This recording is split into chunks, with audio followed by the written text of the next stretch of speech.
Are you looking for a fun way to win up to 25 times your money this football and basketball season? Test your skills on Prize Picks, the most exciting way to play daily fantasy sports. Just select two or more players, pick more or less on their projections for a wide variety of stats, and place your entry. It's as easy as that. If you have the skills, you can turn $10 into $250 with just a few taps. Easy gameplay, quick withdrawals, and injury insurance on your picks are what makes Prize Picks the #1 daily fantasy sports app. Ready to test your skills? Join the PrizePicks community of more than 7 million players who have already signed up. Right now, PrizePicks will match your first deposit up to $100. Just visit prizepicks.com/bluewire and use code BLUEWIRE. That's code BLUEWIRE at prizepicks.com/bluewire for a first deposit match of up to $100. PrizePicks, daily fantasy sports made easy.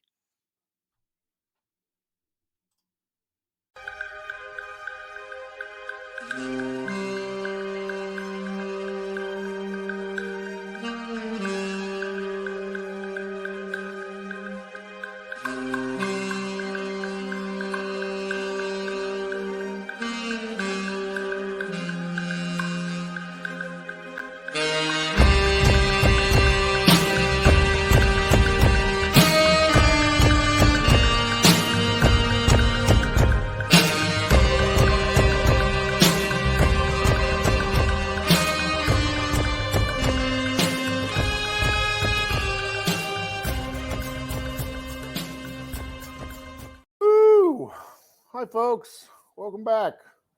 Not a ton of people here yet, but that's okay. It is early in the Mavs Party, and frankly, it's been since like early April since I held the Mavs Party. I probably would have done one the night of the draft once everything was said and done, but Josh got that taken care of. For those of you that didn't join the recap show that Josh Bowe and I did, I'm doing this from my hotel room here in Vegas, which has surprisingly decent internet bandwidth. I also forgot all my equipment though at home outside of my computer. I had to find a pair of headphones and try to figure out what I'm doing here. So we will.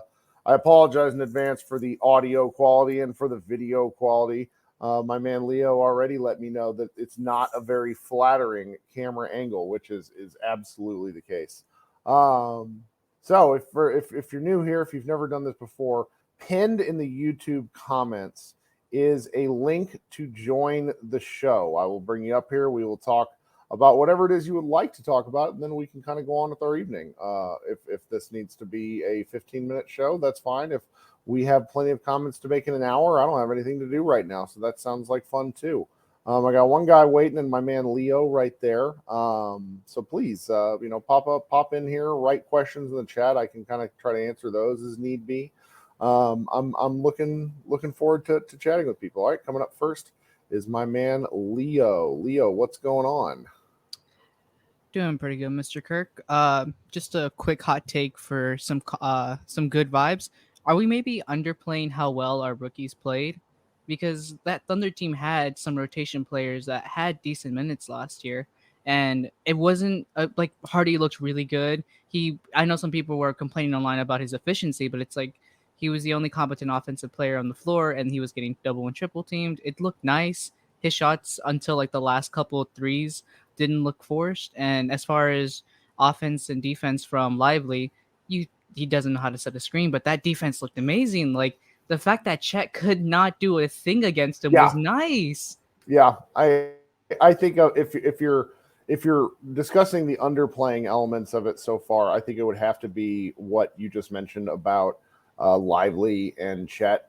Chet is a rookie of the year candidate with how he's played, and I'm really I'm just really impressed by him. I think that there's still a lot of growth for sure, but in terms of an opening, compared to, let's just say, Victor Wembanyama, it's like I feel pretty pleased with where he landed. I didn't have high expectations, of course, so that sort of helps it to a degree. But the OMAC stuff, I mentioned this in the recap show that I did with Doyle there, but I need to see his game again because I feel like he did a lot. I remember seeing a lot of motion, but I want to see more. And I also want to see it from the angle that I'm frankly used to watching basketball. But I'm very pleased with how everything went. The Hardy of it all, I think, depends on how you feel about Jaden Hardy. I am higher on Hardy at this point than I was with Josh Green. So I'm looking forward to seeing what sort of the way Hardy can raise his game in relation to playing with Luka and Kyrie. Well, I might be drinking the Kool-Aid, but I was really impressed with Omax's ability to guard up. Like the few possessions he had on Chet. Like we're all going to be focusing on Chet because it's Chet, but like if you're able to hold up against a 7'1" player and you're 6'8", I'm impressed. Like that's something we really loved about Dorian. The possessions when we had Dorian on Embiid, it like we honestly didn't pay enough attention to it because of how nonchalant we were about Dorian at times. But also like AJ Lawson is if we don't really get another wing signed, is how much of this falls back on we're going to end up moving AJ Lawson to our 15th roster spot and maybe getting another guy, or is it just too much for you? I have no idea what they're going to do with that 15th roster spot, but I will say if you're feeling like you said something to sort of lead your last question about drinking the Kool-Aid. Now is the time for that. Like, go ahead, lean in on the bullshit. It's that summer is for having a good time and, prognosticating and getting really hopeful. And, I remember I had a discussion with one guy earlier in the year where he's like, I think Hardy's going to average 20 points a game. It's like, man, it's a lot of points. It's fine though. You're allowed. You're definitely allowed to enjoy this. So, and I think you should. And then for like a final thing, I'm not sure if you've seen what teams have released their roster spots for the FIBA World Cup, but I tried and checked Australia's roster spot, and I saw Josh Green on there. It's on the FIBA basketball website. So, I mean, we're not just going to have one player in the FIBA World Cup. We'll hopefully see Josh Green get a couple. I mean, Maxi's on the German roster. I just don't think he'll play. Like, Germany's deep. Hopefully we get... Oh, is DP also going to play then? Because he is also with Canada, and I think Omax would maybe qualify under. It's a great question. I've not really looked into it. When Meta gets back from her vacation, we're talking about more World Cup coverage for Mavs Moneyball. I'm really looking forward to covering that. Because I mean, we saw what a good outing for your country can do. Not trying to compare Larry Markkinen to Josh Green, but if Josh Green has like a decent World Cup and it's he has some success on the offense and the defense look tightened up, I'd be very impressed seeing what he could do into the new year. Yeah, I mean, Australia's traditionally a pretty deep team. He was on the last Olympic team, but he didn't play like at all. So. I just don't know enough about Australia to know whether he would play. I mean, I would hope he could. I would love that.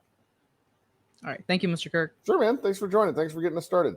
Okay, coming up next is Brian. Whoa, nope. Almost kicked you out. Didn't mean to do that. Brian, what's going on? What's up, Kirk? How's it going? It's going. I'm dragging ass a little bit this afternoon, but that's fine. Got to watch a good basketball game. Well, we watched a basketball game. That's for sure. Yeah. Good is definitely an adjective that you could use, but it was definitely fun. I'll say that much. Like, it was really fun getting to see our rookies in action. It was really fun getting to see just the kind of defensive presence that Derek Lively can have.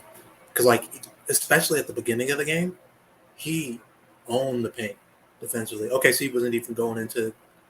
They weren't even trying to drive at him. Like, after the I agree. first I feel like they drove at Lively, and then Omax was sort of there as help a couple of times, and it just sort of stymied their whole process early on, which was definitely interesting.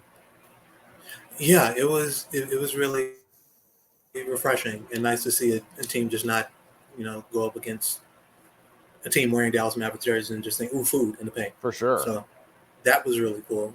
We also had kind of the same thing going on the other end with Chet, but I feel like Jaden actually did a pretty good job at, even when Chet got him at the rim, I think like once or twice. I know one time he got him really bad on the right side of I was right there. That one bounced off Jaden's face. Yeah. That one wasn't tough. great, but he kept going at him after that. Yes. And I think he got a layup over him going right in his chest. And I was like, okay, that's a good time that he's not afraid to, go back in after he gets his shit pushed back in the face. I think it's very important because that sort of confidence wavering thing, certain guards, let's just use Green as an example. Like, that happens to Josh Green. He's not the same the rest of the game from what we've seen in the past. They're two different guys in that way. And, like, even again, you look at the same game, like I said, once they decided they weren't really going to drive when Derek Lively was in the game, like they weren't going to get too deep into the paint, they just started shooting threes. They just happen to make like 60% of them. If that had been us, our luck is never that good. We were going to shoot threes. They just weren't going to fall. So I'm glad that we had at least a couple guys who still had the confidence to try and get downhill and get to the paint and try and finish. So yeah, it was fun getting to watch that. It was fun getting to watch Jaden really just be a really effective, just like 3-level scorer, because like his mid-range game we didn't get to see a lot of last year. And he had a lot of really nice pull-ups out of the pick and roll. He hit one off the glass that was about a 10-footer. It's like on the right side. That I don't really know if you want to call that like what level you would call that, but it's a difficult shot. Yeah, it's not like at the rim. So it's that's a nice in between shot that I think is going to be really important for his game going forward. Because last year, if he couldn't get all the way to the rim, it was going to be a 25-foot pull up, and if he hit it, great. If not, it didn't happen. Right, far more often than it did. So. Yeah, no, the improvements in this game, they're really nice to see. I thought AJ Lawson brought really good energy. I thought Omax was just kind of devastating defensively, like on the wing, like anybody that he was guarding, they just weren't really making it 3 feet past wherever he met him on the court. And what he was doing out of the corner, like making corner threes, corner three, there was only one. And no, it took two, and both shots looked fine. Right, exactly. Yeah, that's my thing. So, like, he hit one, and the other one didn't look bad. It just missed. And then he also, I think he attacked a close. He either attacked a closeout out of the corner, or he made a good cut out of the corner, like out of the short corner, and then got that reverse layup, I think. And just like that, in and of itself, is something that we haven't really had. It took Dorian like 5 years to be able to do something like that. Yeah, like to be able to score out of the corner that effectively, and if he can do that with any kind of regularity, like we're going to be sitting pretty, and he's going to have to be in the rotation, I'd imagine, because what he does defensively is so effective and so needed for a team that is like really, deficient in big wings that can defend other big wings. So there were a lot of things to like coming out of this game, a lot of things to work on. Derek is Rich Paul's done a really good job of drilling Derek on making sure, hey, every time you have an interview, you're going to talk about how well you're going to screen. Talk to me about that interview, because I didn't get to see it. I was recording a show. The short one with Sedano? Yeah, wasn't there a halftime interview during the Detroit game? Yeah. So I think I missed a chunk of it, but essentially he was just asking, how he was adjusting, how he liked it, what he wanted to bring to the team. And Derek talked about a lot of the same things that he usually does, how he wants to be a good communicator on defense, how he wants to be able to emphasis on wants to, because the screening isn't quite there yet, but I think it'll get there. He's got a good work ethic, how he wants to screen for his teammates and get them open and make their lives easier on offense. He did have one thing though. I think Sedano asked him, I forget exactly how he phrased the question. It was something along the lines of, what's the one thing that you want to really be able to bring to this team, be able to, say that your impact on this team was, if you're looking back on it years down the line. Sure. And he just said something like, I just want it to be to the point where when guys wake up in the morning, they know that they're going to have to play Derek Lively later that night. I was that. Like, that's pretty cool. I like that a lot. Good line. It's a great line. Yeah, the Rich Paul was about 5 feet from me. Really? During the whole game, which was so weird. Like that happens every time you come to Vegas, where you just kind of like see someone and you're like, wait, why is that guy in the hallway? Floyd Mayweather. Okay, sure. Yeah, that was pretty neat. But it's the enthusiasm of Lively for what what he needs to do is so interesting and refreshing, because there is simply nothing wrong with being. In fact, that's what most players are. It should be like lauded and praised for the fact that this guy knows he has a job to do. He's not coming in to be Olajuwon. He's coming in to be Derek Lively, and I want to see what that means. Yeah, he's like, I know exactly what it's going to take for me to make $200 million in my career, something along those lines. Right. This is one of those things. So this is the thing that I'm going to talk about every single time that you ask me how I want to help this team. Because if I can do this, I can be on the court longer. I can catch lobs.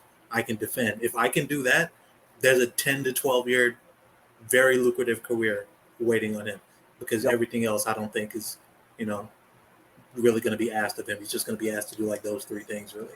And that he's aware of that at such a young age is pretty cool. Well, Brian, what else you got for us? Anything else? Man, just unfortunately, we're not going to get any more Amen Thompson. I thought he was awesome. Yeah, really, like the Rockets fucked up. Rockets the put Dylan Brooks signing. I would play. Like, I don't even know if I would sign Fred VanVleet. I would play that guy as my point guard. Well, where I think that the Fred signing doesn't matter as much is, and I've been telling people this for like 2 years now, Fred isn't a point guard, so it doesn't matter that they signed him. He's a better shooter than he showed last year for sure, and I think playing off of Amen Thompson because Fred is actually like he's a good enough defender, even at like 5'11", he can guard up at least a position, fairly consistently, and isn't going to get eaten alive. So as long as he can hold his own defensively and he can get back to being, like a 38 to 40-ish% three-point shooter off the catch, like all his leadership qualities and everything, that's the stuff that's going to make up for the rest of that fairly bloated contract and the kinds of things that you're going to really need in a player playing off of a man, because that's what I think he's really going to be doing a lot is playing off of him, because that dude is electric with the ball. He's going to be so good. He's going to make Jalen Green's life a lot easier. He's going to make Şengün's life a lot easier as he's not as good a defender as his brother, but he's pretty good. And he's really, really good off the ball, whereas Şengün's passing talents can really shine, where he has just another great athlete who's good at maneuvering around the court and moving off ball. That's just going to help them out a lot. So the Brooks signing, it never made sense to me, but I guess if they got to spend to get to the cap floor, like you go get another defender for a team that stunk at perimeter defense last year. Just, they better get the league leader in offensive rebounds is going to be the Houston Rockets. Good goal. Yeah, a whole lot of Kobe assists for sure. All right, man. Well, thanks for hanging out. Yes, sir. Thanks for having me. All right, we got let's see here. We got Micah who's going to come up next, and then my guy Brian. Then we'll get on out of here unless somebody else wants to talk. So, Micah, welcome back to the show. How you doing this Saturday evening? Oh, I'm enjoying life, Kirk. How's Vegas? It's nice. This is your jam. This like thousands of basketball minutes and people there's just so much because you watch basketball all the time. You're a hardcore fan. So much basketball. So you'd come in and I'm with my friend Brian. He's on Twitter at Brian J Draft. He just goes over there first thing, watches all the games, and it's great. It's great. I had to get up and do something different today because I watched 6 games yesterday, but this was right. It's a fun time overall. Right. Yeah, I think I watched one of the best women's basketball games that I've ever seen last night. And yeah, as I DM'd you back, I did get on Christian dude, why aren't you writing about this yet? Yeah. Get to it. So talk to me about this. It's something that has to be discussed. I don't know if people that don't really pay attention to the W understand what getting a W on that team is like. If I was to put it in NBA terms, pretty much, the Aces' talent is kind of like this with the addition of Candace Parker. Imagine if you took the 2016 Cavs and was able to drop KD on that team and not lose any assets to make that happen. Sure. How scary would they be? Sure. That's the Aces. So, but anyways, I did really like what I've seen from the rookies. I definitely do want them to get more minutes. It looked like it's too many minutes for a bunch of guys that are never going to play NBA basketball, but I guess that's kind of how it goes. That's right. But yeah, I'm really liking what I see from Omax and Lively as well. Being that big and not only being able to protect the rim, but being able to guard in space it's a special kind of defensive skill that actually translates. And I think that's something that could be really big in the future. And especially and then you got somebody like Omax that can switch, can really guard 1 through 4.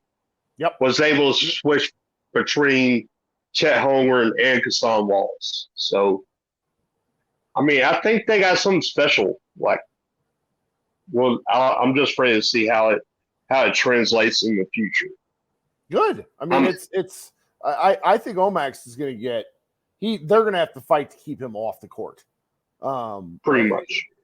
Which is great. That's a great problem to have, I think, when you have a rookie. And I'm looking forward to seeing him play. I'm curious what they do with their last 2 roster spots, because they pretty much told Theo that he's not coming back. Yep. And from what Stein is saying, if they can't find a trade to JaVale, that they're just going to stretch and wait. Which that's pretty much it. That's just so incredible to me. It's such granted, everybody howled at the contract length at the time, but I mean, for McGee to have been that bad is pretty shocking.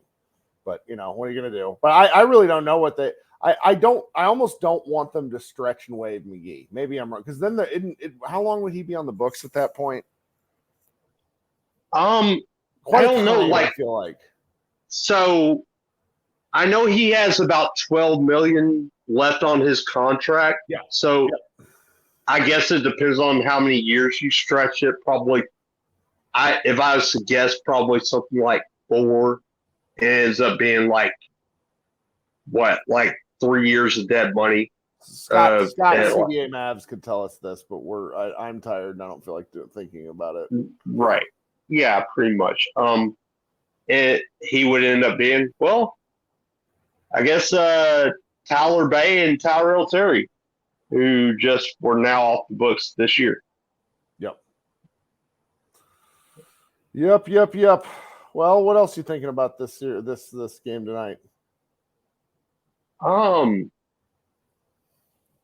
think people are overreacting on Wembanyama's first game. I think it's just when, like me personally, when I'm watching a summer league game, which is basically unorganized, I'm looking more at tendencies and IQ and fluidity, things that will translate more than I'm looking at box score. Like same thing, like if you're dealing with Omax and Lively didn't have probably the greatest statistical impact, but if you're using eye tests, you can see the impact that they have on the floor. For sure. He was. I described him in the previous podcast of when the Hornets basically put his man in the corner in an attempt to draw him away from actions, but all that really allowed him to do was play center field, and he basically eliminated half the court. Like it was right. Some of the stuff he did defensively just by existing, because teams I don't want to say they haven't scouted, but like you've watched enough to see the kind of scary stuff he can do, the lateral movement, the helper type stuff. Yeah. It's nuts. Yeah, I think maybe it's because I'm so much of a defensive nerd. It kind of upsets me whenever they show box scores that they don't also show defensive box scores. Like they'll point out his percentages and things like that, but they're not showing the fact that he had 5 blocks in the game. Yep. You know what I mean? But yep. Well, man, thanks for joining us tonight. Oh yeah, thanks, Kirk. All right, talk soon. Okay, coming up next is Brian, and then we have Brandon waiting. So we're gonna go Brian and then Brandon, and then I'm gonna get on with the evening. Brian, what's up, big guy? How's it going, Chief? Is this the Case and Wallace post-game show or what? It can be if you wanted to, because I mean he was so fun to watch, and it's. I don't necessarily think he's going to be the kind of guy where it's like, oh man, I wish we would have taken Case and Wallace, because Mavericks have too many guards. But he's a damn fine basketball player. Oh, that death lineup with Case and Wallace, and in the Slack, I told Matthew, I was just like, I think they're going to add him to the starting 5. I think. I mean, Shea and he would be fearsome. Yes. And now the thing about Wallace is what people don't understand. He's not tall. Like, he's the ideal player. Like, we all want Josh Green to be because he plays bigger than his size. Right. And he has just a better, I guess, he just has a better sense of the ball. And like, go back, I did the profile on him. And I think he had freaking 63 steals as a freshman. And he only was behind, I think, John Wall and Rondo. So he's got a nose for the ball. And I mean, the thing about it is we didn't even really get to see him in his bag because he's like a sniper in the mid range, but he was just killing it from. And the thing is, I think the majority of his threes weren't even from the corners either, because he was a sniper in the corners. I was like, oh my God, if this guy is freaking just rolling, if they've got him, Giddey, SGA, Williams, and Dort, I mean, good luck. Like, and because they were talking on the broadcast that Chet's an automatic starter. Like, and I was like, I don't know about that. I'd ease him in a little bit. But I guess I don't know if this has already been brought up yet. I think, can I complain about the coaching throughout the game a little bit? Like, am I allowed? So I just want to make note of the fact that after the game, Jared Dudley basically said it was an organizational decision, and they knew going into tonight that they weren't going to play the rookies enough. And so I think if you want to complain about it, you can and you should, but just do understand that he addressed it head on, which I value. Okay, I do appreciate that. I will say, like, if the minutes thing is going to be weird moving forward, I'll get over that. But I do find it weird that there was a lack of continuity throughout the game because, we've spoken with, the Mavericks G League coaches and players saying, from G League to front office, or, for the main roster, there's a plan in place. Like, they run at least similar sets. I don't understand why Jared Dudley wasn't running a play of any kind. I know, obviously, they don't really have a true guard, That's sort of why, because you don't really want to run, like, you want to run like concepts, but you don't want to like have things so buttoned up to where they just have to go out and run a screen and roll in the end. Like, they were doing a lot of like read and react stuff, and so does every team. It's just offense in summer league sucks. Oh, well, for sure. But I still felt there was points OKC was moving around. Like, they were screening off. Like, Chet was even on the top of the key setting up passes. I'm not saying they've got to break the mold, but I was like, guys, come on. Let's at least like run some basic YMCA basketball plays at this point. Like, I know Hardy was in there going to the basket, which he was their primary source of offense, which was fine. But yeah, the Silva getting more minutes and Lively was kind of weird. I did get a little frustrated. I don't know if it was a him thing or like a coaching directive or an organization directive. Did you have like any understanding why there would be times Lively was like 25 feet away from the basket and Chet would just go to the basket with like no rim protection? That drove me nuts. I mean, that's just miscommunication and stuff that happens over the course of a game. So yeah, I don't think it's anything to worry about too harshly. For sure. And my guess biggest worry with this Lively experience is everyone is going to have like it's going to be overreaction stuff. Like his little second halftime interview that he had with ESPN during the Pistons Orlando game. I would encourage those to go find it. I mean, he speaks very well for a 19-year-old. Like, he talks the talk. I'm very happy he's content on having a Dwight Powell role, which still is kind of nutty to me. A 19-year-old would be like okay with that because being a Dwight Powell isn't going to get you paid in the league. But sure, like let's go with that. I will say I was happy to see when he was on Lively was on defense. He set his feet. He was not committing silly fouls.